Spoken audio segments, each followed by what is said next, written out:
दोस्तों, आज हम एक्सप्लेन करने वाले हैं एक बेहद शानदार और एक्शन एडवेंचर से भरपूर मूवी की कहानी को। आ तो चलिए शुरू करते हैं। मूवी की शुरुआत में हमें एक जानकारी के माध्यम से बताया जाता है कि इंग्लैंड का राजा किंग जॉन बहुत ही जालिम और खुदगर्ज था। वह देश की जनता, खासकर बड़े बड़े जमींदारों से हद से ज्यादा टैक्स की वसूली करता और उन पैसों का इस्तेमाल अपनी ऐशो आराम और शौक को पूरा करने में खर्च कर देता था। उसके बढ़ते जुल्म से तंग आकर छोटी बड़ी सभी रियासतें मिलकर किंग जॉन के खिलाफ बागबत कर देते हैं। इस लड़ाई में चर्च ने भी अपने सबसे खतरनाक योद्धाओं को मैदान में उतार दिया, जिन्हें टेम्पलर्स कहा जाता है।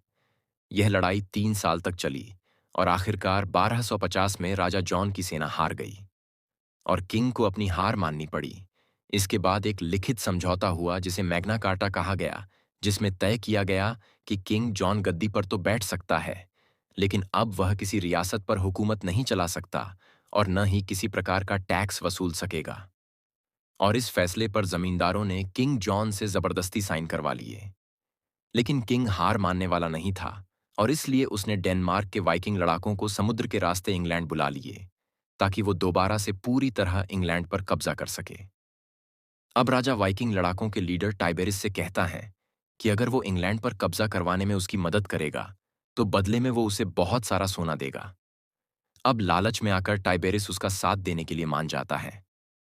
दूसरी तरफ हम चर्च के फादर ईबॉट मार्कस को देखते हैं, जो कुछ टेम्पलर्स को अपने साथ एक छोटी रियासत के जमींदार डार्ने के किले में लेकर आता है, ताकि वह तूफान से बच सकें।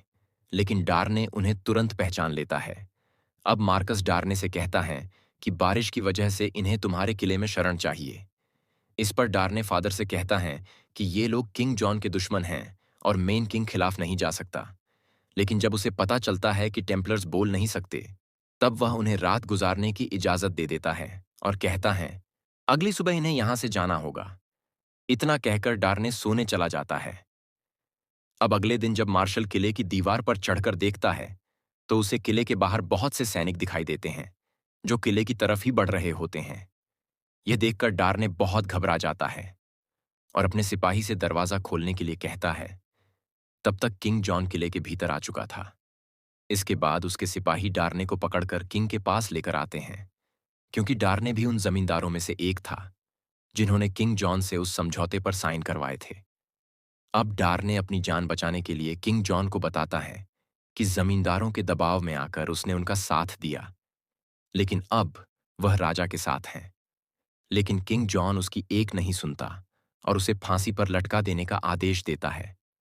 तब डार्ने राजा को बताता है कि कुछ टेम्पलर्स उसके किले में छुपे हुए हैं। तभी ए बॉट राजा के सामने आकर उसे समझाता है कि डार्ने बेकसूर हैं। दरअसल तेज बारिश के चलते मैंने ही उन्हें किले में रुक जाने के लिए कहा था। अब किंग जॉन एबोट से पूछता है कि आपने ऐसा क्यों किया, जबकि आप जानते हो कि जमींदार और टेम्पलर्स मेरे दुश्मन हैं। इस पर एबोट राजा से कहता है कि उन्होंने किसी को कोई नुकसान नहीं पहुंचाया है, वो बस तूफान से बचने के लिए यहां पर आए थे। लेकिन किंग जॉन अब किसी को भी छोड़ने के मूड में नहीं था। वह टाइबेरिस से कहकर एबोट की जीभ कटवा देता है। यह देखकर मार्शल और उसके साथी किंग जॉन के सैनिकों पर टूट पड़ते हैं और एक एक करके वो किंग के बहुत से सैनिकों को मार गिराते हैं। इसके बाद मार्शल किसी तरह एबॉट को बचाकर वहां से भाग निकलता है, लेकिन उसके बाकी साथी किंग जॉन के सैनिकों से लड़ते हुए मारे जाते हैं। दूसरी तरफ मार्शल किले से दूर एक जगह पर आकर रुक जाता है, जहां पर एबॉट तड़प तड़प कर अपना दम तोड़ देता है। यह देखकर मार्शल मौन रहने की कसम तोड़ देता है और साथ ही वह एबोट से वादा करता है कि उसकी कुर्बानी व्यर्थ नहीं जाएगी। इसके बाद मार्शल कैंटरबरी के पवित्र शहर की तरफ निकल जाता है। वहां पहुंचकर मार्शल आर्चबिशप से मिलता है, जिसने मैग्ना कार्टा दस्तावेज को लिखा था। अब मार्शल उसे किंग जॉन की क्रूरता के बारे में बताता है कि कैसे उसने एबोट की जान ले ली और उसके दो साथी भी इस कत्लेआम में शहीद हो गए। यह सुनकर आर्चबिशप मार्शल से पूछता है कि उसका दिल क्या चाहता है, बदला या बदलाव। इस पर मार्शल कहता है कि हमें किंग जॉन को रोकना होगा। तभी वहां पर विलियम अल्बनी आता है, जो पहले भी राजा की सेना से लड़ चुका है। अब आर्चबिशप विलियम से कहता है कि अगर हमने अभी किंग को नहीं रोका तो वह पूरे इंग्लैंड को खत्म कर देगा। तब विलियम उन्हें एक नक्शे की मदद से अपना प्लान बताता है और कहता है कि हमें किंग को रोकने के लिए उन इलाकों पर कब्जा करना होगा जहां पर अभी तक किंग जॉन नहीं पहुंचा है। अब मार्शल कहता है कि हमें रोचेस्टर किले को अपने कंट्रोल में लेना होगा, जिससे इंग्लैंड के दक्षिण के इलाकों की सप्लाई रुक जाएगी। इस पर आर्च बिशप विलियम से कहता है कि हमारे पास किंग से लड़ने के लिए फौज नहीं है। तब विलियम कहता है कि मेन कुछ लोगों को जानता हूं। इसके बाद विलियम, मार्शल और एक लड़का जिसका नाम स्क्वायर होता है, तीनों एक पास के शहर में पहुंचते हैं, जहां पर शहर के लोग एक गुलाम पर सब्जी अंडे फेंक कर अपना दिल बहला रहे होते हैं। अब विलियम एक आदमी से मार्क्स के बारे में पूछता है, जो पहले बहुत अच्छा आर्चर था, लेकिन अब कसाई का काम करता है। इसके बाद वो बैकेट नाम के आदमी से मिलते हैं, जो बहुत अच्छा तलवारबाज है, लेकिन वो हमेशा लड़कियों के साथ बिजी रहता है। लेकिन जब विलियम उसे अपना प्लान बताता है, तब वह उसका साथ देने के लिए मान जाता है। वहीं पर हम एक जासूस को देखते हैं जो इन लोगों की बातें सुन रहा होता है। इसके बाद विलियम जडिया नाम के चोर को कुछ सिक्के देकर खरीद लेता है। फिर वो सभी जोसेफ के घर जाते हैं, जो एक बेहतरीन योद्धा है, जिसकी 2 बेटियां हैं, लेकिन विलियम के खातिर उनके साथ चलने के लिए राजी हो जाता है। इसके बाद वो सभी एक टीम बनकर रोचेस्टर किले की तरफ निकल पड़ते हैं। दूसरी तरफ हम उस जासूस को देखते हैं जो किंग जॉन के काफिले तक पहुंचता है और राजा को एक संदेश देता है, जिसमें विलियम के प्लान के बारे में लिखा होता है। अब किंग जॉन टाइबेरिस से कहता है कि अपने कुछ तेज जाबाज सैनिकों को रोचेस्टर किले की ओर भेज दो और जो भी वहां पर मिले उन्हें खत्म कर दो। इसके बाद राजा उस जासूस को उसके काम के बदले सोने के सिक्के देता है। दूसरी तरफ हम विलियम और उसकी टीम को देखते हैं, जो आखिरकार रोचेस्टर के किले में पहुंच जाते हैं, जहां पर राजा कॉर्न हिल अपनी वाइफ इजाबेल को समझा रहा होता है कि उसे इस तरह सभी के सामने ड्रिंक नहीं करना चाहिए। लेकिन इजाबेल राजा की बातों को अनसुना कर देती हैं, क्योंकि उन दोनों की उम्र में बहुत फर्क होता है और इसलिए इजाबेल अपने बूढ़े पति से खुश नहीं थी। तभी वहां पर एक गार्ड आकर राजा को बताता है कि दरवाजे पर कुछ लोग आए हुए हैं। इसके बाद विलियम और उसके साथी किले में एंटर होते हैं। अब विलियम राजा से कहता है कि आपके किले पर हमला होने वाला है, लेकिन राजा उसकी बात को नजरअंदाज कर देता है। लेकिन जब वो सभी डाइनिंग हॉल में पहुंचते हैं, वहां पर पहले से मौजूद किंग जॉन के सिपाही अलर्ट होकर उन पर अटैक करने के लिए रेडी होते हैं। इसके बाद विलियम और उसके साथी किंग जॉन के सिपाहियों से फाइट करने लगते हैं।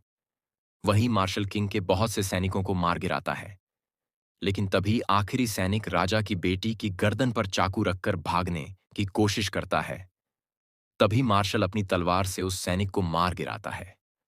अब राजा कॉर्न विलियम से कहता है कि किंग जॉन यहां आते ही होंगे, इसलिए तुम्हें यहां से चले जाना चाहिए।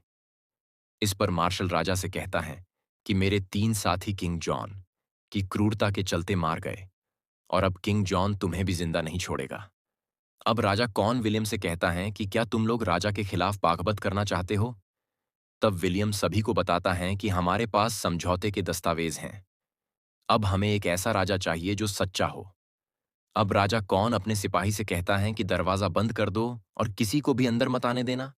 इसके बाद मार्शल किले के सभी सैनिकों को सावधान रहने के लिए कहता है और फिर किले की सुरक्षा का जायजा लेता है।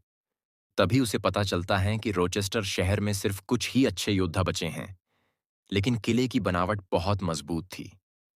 अब मार्शल किले के बाहर आकर देखता है तो उसे किले के ठीक सामने एक खाई दिखाई देती है, लेकिन वह भी अब सूख चुकी थी। इसका मतलब किंग जॉन के खिलाफ लड़ाई आसान नहीं होने वाली है। वहीं हम रानी इजाबेल को देखते हैं, जो मार्शल को पसंद करने लगी थी। तभी रानी की दासी उसे बताती है कि वह आदमी औरतों से नफरत करता है, लेकिन क्या तुम उसे चाहने लगी हो जबकि आपके पति हैं? इस पर रानी कहती है कि मेरे पति को मुझमें कोई खास दिलचस्पी नहीं है, उनकी शादी तो बस एक सौदा है। अब मार्शल स्क्वायर को एक तलवार देता है और उसे एक लकड़ी के खंभे पर अटैक करने के लिए कहता है, लेकिन स्क्वायर को तलवार चलाना नहीं आता था, जिससे सभी उसका मजाक उड़ाते हैं। अगली सुबह किंग जॉन अपनी सेना लेकर रोचेस्टर किले के बाहर पहुंच जाते हैं। अब किले के गार्ड्स सभी को अलर्ट हो जाने के लिए कहते हैं। तभी किले के बाहर किंग जॉन आता है और विलियम से किले के दरवाजे खोलने के लिए कहता है, लेकिन विलियम किंग से कहता है कि तुम कोई राजा नहीं हो और इसलिए दरवाजे नहीं खुलेंगे। अब विलियम किंग जॉन को मैग्ना कार्टा के समझौते को याद करने के लिए कहता है। तब किंग जॉन विलियम से कहता है कि अब जो तबाही होगी उसके लिए तुम खुद जिम्मेदार रहोगे। इसके बाद किंग जॉन वापस अपने बेड़े में लौट जाता है। वहीं अब मार्शल किले के गार्ड्स को लीड करते हुए कहता है कि किंग का कोई भी सिपाही दीवार के इस पार ना आ पाए, तुम्हें डटकर उनका मुकाबला करना होगा। दूसरी ओर किंग जॉन टाइबेरिस को किले पर गोले दागने का आदेश दे देता है। इसके बाद सिपाही कैटापुल्ट मशीन से रोचेस्टर किले पर गोला दागने लगते हैं और कुछ तीरंदाज तीरों से अटैक करते हैं, जिससे किले में तबाही मच जाती है और किले में मौजूद सैनिक खुद को बचाने के लिए छुप जाते हैं। इसी दौरान टाइबेरिस के सिपाही सीढ़ी लगाकर किले की दीवार पर चढ़ने की कोशिश करते हैं। अब विलियम तीरंदाजों को तीरों से अटैक करने के लिए कहता है, जिससे किंग जॉन के बहुत से सिपाही मारे जाते हैं। वही अब मार्शल और राजा के कुछ सैनिक उन्हें अंदर घुसने से रोकते हैं और उनकी सीढ़ियों पर खोलता हुआ तेल गिराने लगते हैं, जिससे जलकर और कुछ सिपाही फिसलकर दीवार से नीचे गिर जाते हैं। लेकिन इसके बाद भी कुछ सिपाही दीवार के अंदर घुस आते हैं। अब मार्शल और विलियम के साथी उन सिपाहियों पर टूट पड़ते हैं और एक एक करके सभी को खत्म करने लगते हैं। लेकिन एक सिपाही स्क्वायर पर भारी पड़ने लगता है। यह देखकर मार्शल अपनी तलवार फेंककर उस पर अटैक करता है और स्क्वायर को कहता है कि मजबूत होकर लड़ो, वरना मारे जाओगे। अब मार्शल की बातों से स्क्वायर एक सिपाही पर पूरे जोश के साथ टूट पड़ता है और उसे मार गिराता है वही। अब किंग जॉन के सिपाही विलियम और उसके साथियों का जोश देखकर मैदान छोड़कर भाग जाते हैं। जब किंग जॉन लड़ाई हार गया तो मजबूरन उसे पीछे हटना पड़ा। वही जब राजा कॉन अपने किले और अपने सैनिकों को मरा हुआ देखता है तो वह विलियम पर भड़क जाता है और उससे कहता है कि तुम्हारी वजह से मेरा किला खंडहर बन चुका है। लेकिन यह सिर्फ एक किला नहीं, मेरा घर भी है, और इसीलिए सब कुछ साफ करो और यहां से चले जाओ। अब हम रानी इजाबेल को देखते हैं, जो घायल सैनिकों का इलाज कर रही होती हैं। अब रानी मार्शल से कहती है कि उसे भी चोट लगी है और जख्मों का ठीक होना जरूरी है। इसके बाद मार्शल अपने जख्मों का इलाज करवाने लगता है। तब रानी मार्शल से पूछती हैं कि मैंने अपनी मैड से सुना है तुम औरतों से बात नहीं करते। इस पर मार्शल कोई जवाब नहीं देता। तब रानी पूछती हैं, तुम्हारा नाम क्या है? अब मार्शल उसे अपना बताता है, लेकिन वो रानी की बेबसी को भांप चुका था और इसलिए वह वहां से चला जाता है। वही हम बेकेट को देखते हैं, जो एक महिला के साथ बिजी हो जाता है। दूसरी तरफ टाइबेरिस किंग जॉन के तंबू में आकर उससे कहता है कि यह लड़ाई बहुत मुश्किल है। इस पर किंग जॉन गुस्सा होते हुए कहता है कि तुम्हारे हजारों सिपाही कुछ मुट्ठी भर लोगों का सामना नहीं कर पाए। अब टाइबेरिस कहता है कि किले में घुसना आसान नहीं है, लेकिन हम कल फिर से कोशिश करेंगे। अब अगली सुबह इजाबेल अपनी दासी से कहती हैं कि मार्शल सबसे अलग है, उसका बोलने का तरीका मुझे अच्छा लगा। इस पर उसकी दासी उससे कहती हैं कि मुझे लगता है आपको फिर से कोशिश करनी चाहिए। इसके बाद इजाबेल मार्शल के पास जाकर उससे माफी मांगती हैं और उसे कहती हैं कि क्या तुम्हें यकीन है कि फ्रेंच सैनिक हमें बचाने आएंगे? तब मार्शल कहता है, हाँ, वो जरूर आएंगे। इसके बाद इजाबेल मार्शल के करीब आने की कोशिश करती है, लेकिन मार्शल उससे कहता है कि मुझे अभी लड़ना, इसलिए मुझे परेशान मत करो। दूसरी ओर किंग जॉन के इंजीनियर किले की दीवार पर चढ़ने के लिए एक ऊंचा टावर बनाते हैं। यह देखकर विलियम और उसके साथी सोच में पड़ जाते हैं, क्योंकि अगर किंग जॉन की सेना टावर के जरिए किले में घुस जाते हैं तो वह यह लड़ाई हार जाएंगे। तभी जोसेफ को एक तरकीब सूझती है और वह लकड़ियों से गिलौल बनाने लगते हैं और आखिरकार वह उसमें कामयाब भी हो जाते हैं। दूसरी तरफ आर्च बिशप फ्रांस के प्रिंस लुइस की मदद से सेना जुटाने में लगा होता है, लेकिन वह इस बात को लेकर चिंतित होता है कि कहीं फ्रांस की सेना मदद लेकर पहुंचे उससे पहले ही सब खत्म ना हो जाए। दूसरी ओर किंग जॉन के सिपाही किले पर गोले दागते हुए आगे बढ़ते हैं।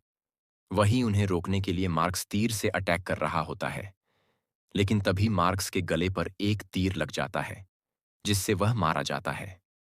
इसके बाद जोसेफ और उसके साथी लकड़ी की गिलोल से दुश्मन सेना के टावर पर अटैक करने लगते हैं, जिससे टावर जलने लगता है और उसमें बैठे लोग भी जलकर मारे जाते हैं। यह देखकर किंग जॉन के सिपाही डरकर भाग जाते हैं। यह देखकर किंग जॉन गुस्से से तिलमिला उठता है, लेकिन अब हमला रोकने के अलावा कोई और रास्ता नहीं बचा था। इस हार के बाद उसने फैसला किया कि वो अब इंतजार करेगा जब तक कि किले में मौजूद सैनिक भूख से मर नहीं जाते। उसने किले को चारों तरफ से घेर लिया, जिससे विलियम और उसके साथी खाना जुटाने के लिए बाहर भी नहीं सकते थे। जल्द ही राजा कौन का राशन खत्म हो गया। भूख से बेहाल मजबूरन सैनिकों को अपने ही घोड़ों को काटकर खाना पड़ा। ऐसे ही कई महीने बीत गए, लेकिन अभी तक फ्रांस से कोई मदद उन तक नहीं पहुंची। अब सिर्फ मार्शल का घोड़ा ही बचा था, लेकिन मार्शल एक सन्यासी था। और वह अपने घोड़े को किसी को मारने नहीं देता था। भूख से सिपाहियों का हाल बदतर हो चुका था। भूख से सिपाहियों का हौसला टूट चुका था और अब वह कीड़े खाने को मजबूर थे।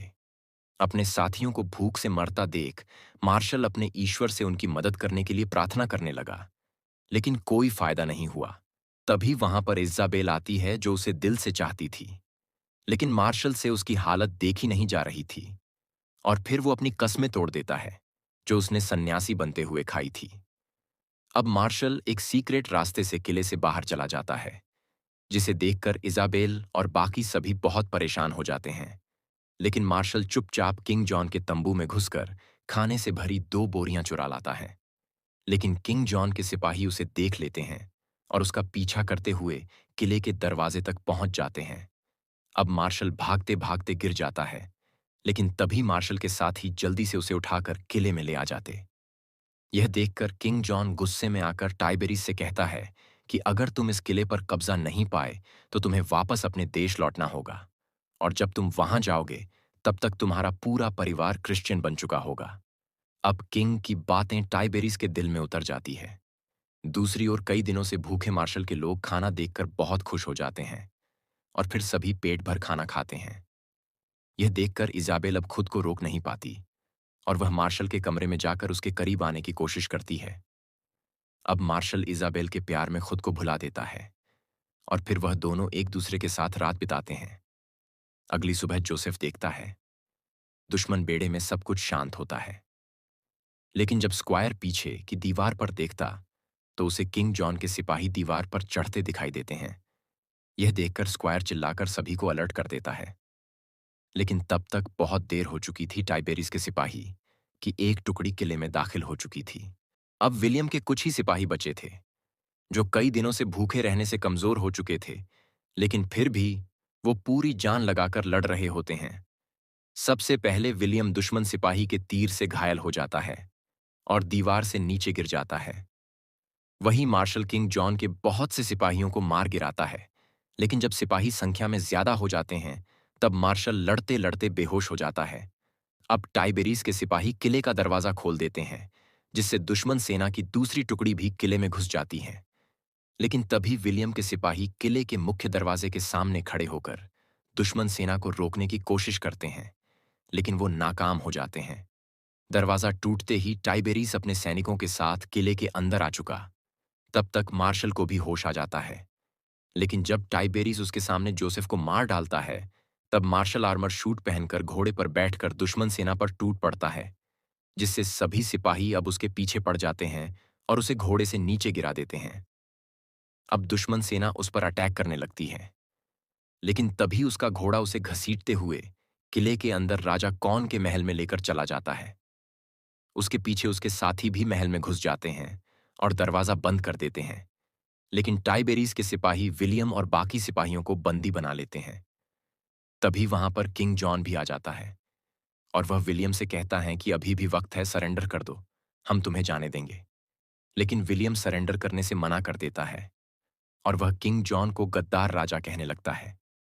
यह सुनकर किंग जॉन गुस्से से आग बबूला हो जाता है, और क्योंकि विलियम ने ही मैग्ना कार्टा पर किंग जॉन से जबरन साइन कराए थे, इसलिए अब किंग जॉन उसके दोनों हाथ और पैर काट देने का आदेश देता है।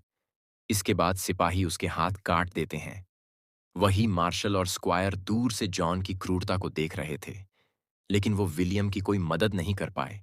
इसके बाद किंग जॉन के आदेश पर विलियम को उन्हीं की बनाई गिलोल पर बांधकर गोले तरह महल की दीवारों पर दागा जाता है, जिससे विलियम भी मारा जाता है। अब मार्शल खुद को इस हालात का दोषी ठहराता है, क्योंकि उसने अपनी कस्मों को तोड़ दिया था। लेकिन इज़ाबेल उसे समझाती हैं कि तुमने अपनी कस्में तोड़ी, लेकिन तुम अभी चर्च और बाकी लोगों की रक्षा कर सकते हो, और यही एक टेम्पलर्स का काम होता है। दूसरी तरफ टाइबेरिस किंग जॉन को खबर देता है कि फ्रांस की सेना किले की ओर बढ़ रही है और अब उनके पास बहुत कम समय बचा है। किले पर कब्जा करने के लिए अब किंग जॉन आदेश देता है, 40 मोटे सुअर लेकर आओ। दूसरी ओर राजा कॉर्न हिल अपनी आखिरी कार्यवाही करने के लिए अपने कमरे में जाने लगता है। तभी स्क्वायर उससे कहता है कि हम पीछे नहीं हट सकते। विलियम ने और बाकी सिपाहियों ने जो बलिदान दिया वह सब व्यर्थ नहीं हो सकता। इस पर कौन कहता है कि विलियम और उसकी स्ट्रेटजी बेकार है और मैग्ना कार्टा दस्तावेज का भी कोई मतलब नहीं है। यह सुनकर स्क्वायर कौन पर टूट पड़ता है और उससे कहता है कि तुम एक कायर हो। तभी वहां पर मार्शल और इजाबेल भी आ जाते हैं।